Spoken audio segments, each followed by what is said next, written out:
आयुष सैनी के केस ने नया मोड़ ले लिया है। परिजनों ने रास्ते में लगे सीसीटीवी की मदद से पता चला कि आयुष सैनी को टक्कर मारने के बाद उसे मारा गया है। परिजनों ने हत्यारे की गिरफ्तारी की मांग की है।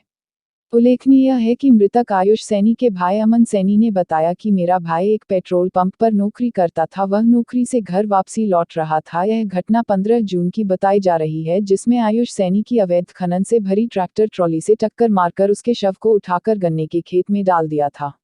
आज 19 जून को गांव इब्राहिमपुर के सैनी समाज ने धरना प्रदर्शन कर आयुष को मारने वाले की गिरफ्तारी की मांग की। साथ ही आयुष के परिजनों को कम से कम 5 लाख का मुआवजा दिलवाने की मांग की और ग्रामीणों ने अवैध खनन को बंद करने की मांग की। वहीं भगवानपुर तहसीलदार गिरीश त्रिपाठी ने बताया कि मृतक आयुष के परिजन व ग्रामीणों ने एक प्रार्थना पत्र देकर मुआवजा दिलाने की बात कही। साथ ही आयुष के केस को सही जांच कर दोषी के खिलाफ कार्रवाई की जाएगी। साथ ही खनन से भरे 5 ट्रैक्टर ट्रॉलियों को थाना भगवानपुर के सपुर्द किया।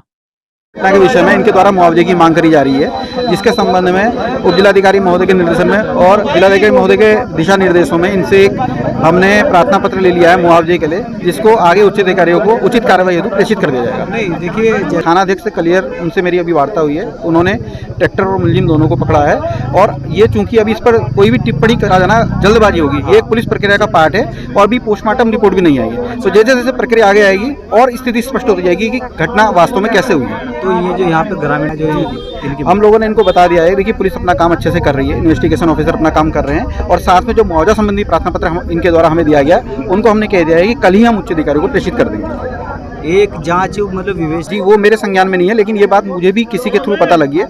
यदि ऐसा हुआ है तो इन तरह के शब्दों को बोलने से पहले सोचना चाहिए, नहीं बोला जाना चाहिए, क्योंकि देखिए हमारी संवेदनाएं इनके साथ है, परिवार के साथ हैं और पूरी संवेदनाएं हैं। जो भी यथासंभव प्रयास होगा, मदद होगी, हम लोग करेंगे। वहाँ रहता था, नौकरी करता था, तो जैसे ही वो शाम के समय वहाँ से ड्यूटी से आ रहा था, तो वहाँ से जैसे ही वो आ रहा था तो रास्ते में गांव आते हुए किसी ट्रैक्टर ट्रॉली वाले ने उसके ऊपर जो है ट्रैक्टर चढ़ा दिया उसकी, और उसे मारने के बाद साइड में भी डाल दिया, उसने ईख में डाल दिया, जिससे कि किसी को ना पता लगा। और रात को हम फ़ोन करते रहे, हम तो इसलिए फ़ोन कर रहे थे भाई फ़ोन तो उठावा गई, उसने पूरी रात फ़ोन नहीं उठाया। हम लोगों ने इधर उधर देखा भी, पूछा भी, पता भी किया। जहाँ पेट्रोल पंप पे था उन्होंने बोला, उन्होंने ये कहा कि भाई हम जो है हमारे साथ साथ जा चुका वो। हमने इधर उधर देखा भी, लेकिन वो फिर हमें कहीं मिला नहीं। तो अगले दिन क्या होता है, वो खेत वाला अपने खेत में आता है, उसने देखा वहाँ के कुत्ते कग्गे वहाँ बहुत ज़्यादा उस मांस को खा रहे थे, तो तब उसने इधर उधर सबको बताया, तब हमें भी पता लगा।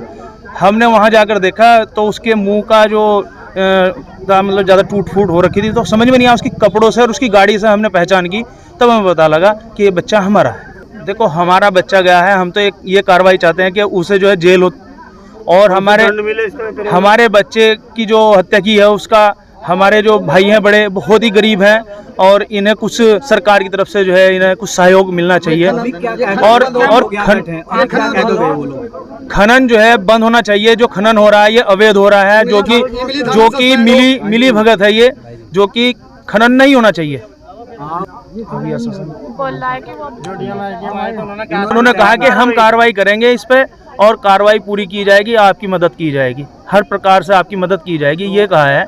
और मुख्यमंत्री द्वारा राहत कोष भी हमारे बड़े भाई को दी जाएगी, ये आश्वासन देके हमें यहाँ से गए हैं। तो अब लोगों जब तक हमें इंसाफ नहीं मिलने का हम कुछ नहीं करने देने के, यहाँ से ट्रैक्टर जाने नहीं देंगे।